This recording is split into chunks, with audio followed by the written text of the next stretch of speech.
Hey yo, this is Dash, and this is your opportunity to ask me anything you want to. Well, almost anything.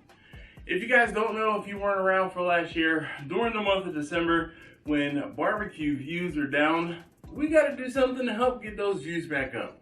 That being said, what I'm gonna do for the month of December is you guys get to ask me almost anything. So all you have to do is leave a comment down below, ask me your question, and I hopefully will get to respond to it in the form of a video. So don't be bashful. It really won't take more than about half the month to hopefully get enough questions for me to answer and do a video every single day. I really would like for you to ask me a question down in the comments below. Thanks as always for watching, and I hope to answer your question soon.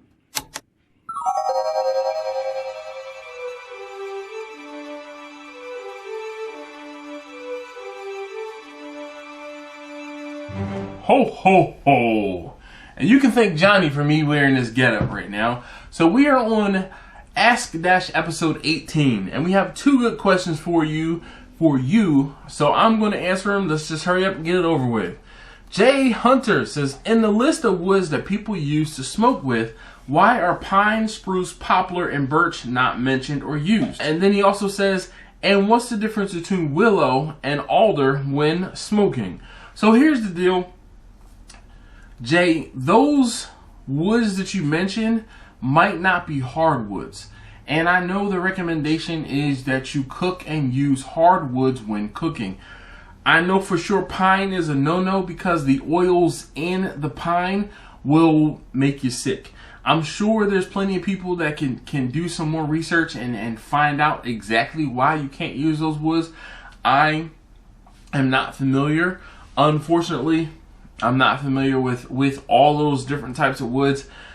I tell you guys, like I've said it before, and I've done a whole video talking about different woods. And one of the main things that's going to determine what wood you can use is going to be your location, what's local to you, especially if you are in a specific place in the country where one wood is more prevalent than others. Where I live in Baltimore, one of the most prevalent woods is oak, and oak is something that can be cooked with. So unfortunately, I've never cooked with majority of those woods that you were talking about. Pine, no, I know for sure we don't cook with pine. Now I have had pine mixed in with my wood, and I will tell you, pine smells different. When you burn pine, it smells different, and also pine feels different because like oak is a heavy, dense wood, and when you pick up a piece of oak like that's still young and green and wet, it's heavy. Even when you pick up a piece of dry oak, it's heavy, especially in comparison to pine. It's just like you go to pick it up.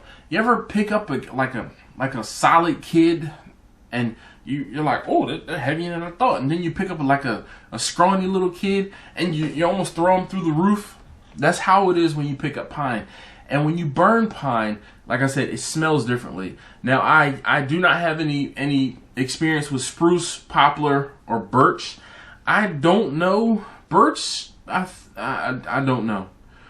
And willow, I've never even heard of people cooking and using willow, but I have heard of people smoking with alder.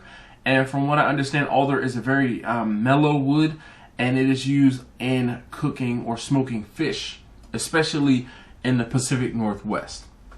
So, unfortunately, I'm no arborist, and I can't answer the question to the point where you will get an education, just specifically because I haven't used the majority of those woods.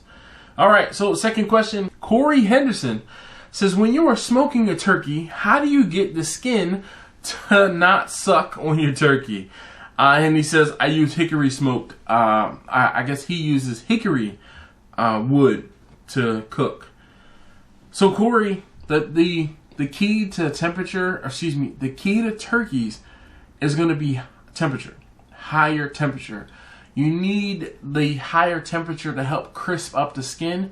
And then I've seen people spray like the non-stick spray like a Pam or like a butter spray. I've even seen folks like Al use like a duck fat spray on the skin. Call me old school, I just put butter on the skin of the turkeys.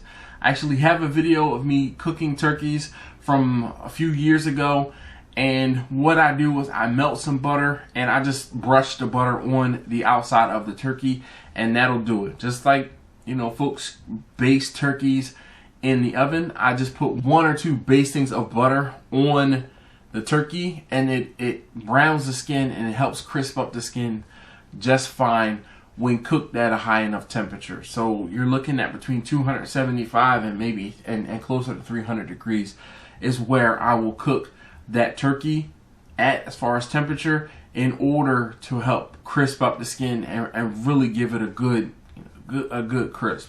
Same thing goes for chicken. So I try to cook chicken at a little bit higher a temperature, and it helps to crisp up the skin, to not dry it out, but to give it that crisp.